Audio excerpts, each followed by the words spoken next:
నీ ఎదుటివాడి ఆకలి కొంటే వానికి అన్నం పెట్టే స్థితి నీలో ఉందా? మన ఆకలి తీర్చే శక్తి నీకు ఉందా? మన ఇంట్లో అంటే మనమే 2 సార్లు తిందాంలే, పక్క వాళ్ళందుకు పెట్టాలనే గుణం మనలో ఉంది. ఆ స్థితి మనకు దేవుడు ఒప్పుకోడు. కాబట్టి నీ సాటి వాడిని ప్రేమించమంటే ఆ విధంగా మనము ముందుకు వెళ్ళాలి. తర్వాత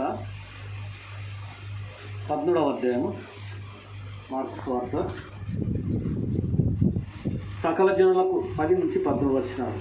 సకల జనులకు సువార్త ముందుగా ప్రకటించవలెను. వారు మిమ్మల్ని అప్పగించుటకు కొనిపోనప్పుడు మీరు ఏమి చెప్పుదుమా అని ముందుగా చింతించకుడి. ఇప్పుడు దేశంలో ఏ విధంగా ఉందంటే, సువార్తను ప్రకటించేటప్పుడు సేవకులను భయంకరంగా కొడుతుంటారు, బాప్తీసాలు ఇస్తుండారని, మత మార్పిడి చేస్తుండారని జైళ్ళల్లో వేస్తుంటారు. వాళ్ళ మత మార్పిడి నిరోధక చట్టం అని ఒక శాసనం చేసి జైళ్ళల్లో వేస్తున్నారు. ఉత్తరప్రదేశ్లో దాదాపుగా యోగి ఆదిత్యనాథ్ అనే ఒక ముఖ్యమంత్రి బైబిల్ తీసుకొని తిరుగుతూ ఉంటే వీళ్ళు మత మార్పిడి చేస్తుండారని 23 మంది సేవకులను యావజ్జీవ కారాగార శిక్ష వేస్తే ఈరోజు వాళ్ళు జైల్లో మగ్గిపోతూ ఉంటారు. స్వార్థ వినడానికి మీకు అవకాశం దొరకదు. ఇలా కూర్చొని ప్రార్థన చేసుకునేదానికి అవకాశం దొరకదు. దేశంలో సాతాను యొక్క అధికారం ఎక్కువైపోతూ ఉంది. ఎవరైతే దేవుని నమ్ముకున్నారో, ఎవరైతే ప్రార్థన చేస్తున్నారో వాళ్ళని తీసుకొని పోయి చట్టసభలకు అప్పచెప్పి జైల్లో వేసేటువంటి పరిస్థితులు వస్తాయి. ఈరోజు క్షేమంగా నువ్వు వాక్యం వింటున్నావంటే, ఈరోజు దేవుని స్తుతిస్తున్నావంటే నీకు ఇచ్చినట్టు దేవుడు ఇచ్చినట్టు ఆశీర్వాదం. అదే మాట ఇక్కడ చెప్తుంది, సకల జనులకు సువార్త ముందుగా ప్రకటించవలెను. నీలో ఊపిరి ఉన్నప్పుడే, నీ కళ్ళకు మసకలు కమ్మక ముందే నువ్వు సువార్తను అందరికీ ప్రకటించు అని వాక్యం సెలవిస్తూ ఉంది. వారు మిమ్మల్ని అప్పగించుటకు కొనిపోనప్పుడు మీరు ఏమి చెప్పుదమా అని ముందుగా చింతించకుడి. ఒకవేళ జైల్లో పడితే, ఒకవేళ కోర్టులోకి తీసుకుపోతే నేనేం చెప్పాలని మీరు చింత చేయొద్దు. ఆ రోజు నేనే పరిశుద్ధాత్మ ద్వారా మీరేం చెప్పాలో నేను మాట్లాడిస్తాను, మీరు భయపడొద్దు అని చెప్పి వాక్యం సెలవిస్తుంది. ఆ గడియలోనే మీరు ఏది ఇయ్యబడనో అదే చెప్పువాడు పరిశుద్ధాత్మయ్య కానీ మీరు కాదు. సహోదరుడు సహోదరుని, తండ్రి కుమారుని మరణమునకు అప్పగించురు. ఆ రోజులు ఎట్లుంటాయంట, తమ్ముడు అన్నను మరణానికి అప్పచెప్తాడు, తర్వాత తండ్రి కుమారుని మరణానికి అప్పచెప్తాడు.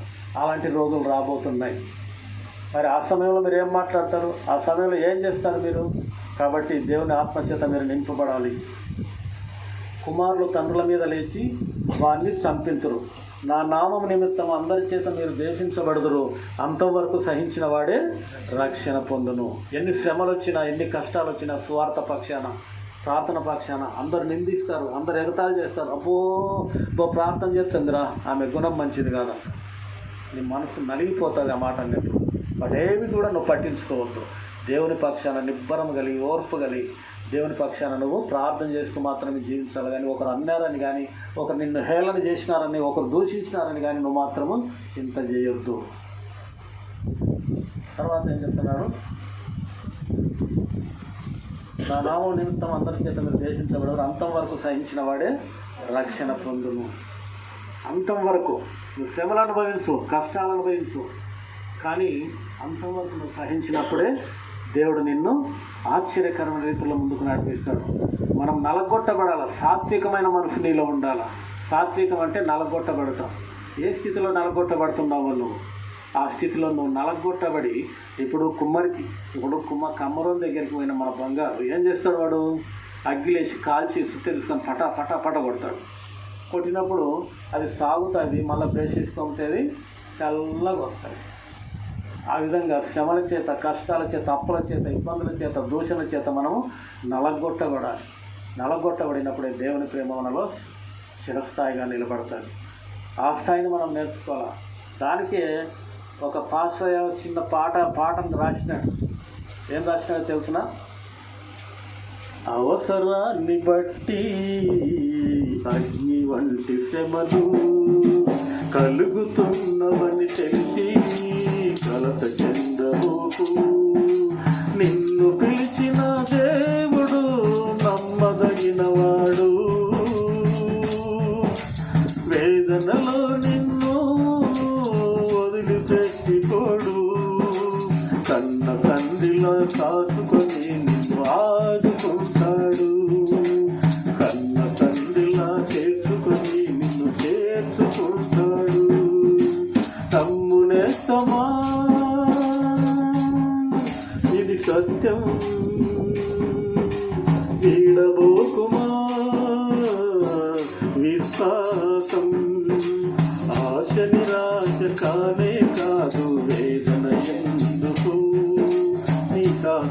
ఆశ నిరాశ కానే కాదు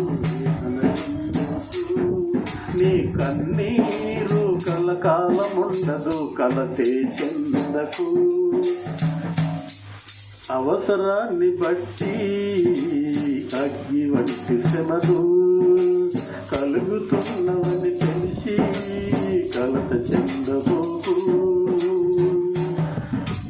కాల్చబడకపోతే స్వర్ణం కాంతినివ్వబోదు తీర్చబడకపోతే మేఘం వర్షాన్ని ఇవ్వదు దున్నబడకపోతే భూమి పంటనివ్వబోదు చెక్కబడకపోతే శిల్పం కాలేదు శ్రమల కొలిమిలో కాలకపోతే యేసు రూపు రాదు శ్రమల కొలిమిలో కాలకపోతే యేసు రూపు రాదు నమ్మునేస్తమా ఇది సత్యం పీడబోకుమా విశ్వాసం ఆశ నిరాశ కానే కాదు వేదన ఎందుకు నీ కన్నీరు కలకాలముండదు కలతే చెందకు అని దేవుడు ఒక పాట రాసినాడు. మన జీవితంలో శ్రమలు వస్తున్నాయంటే, మన జీవితంలో కష్టాలు వస్తున్నాయంటే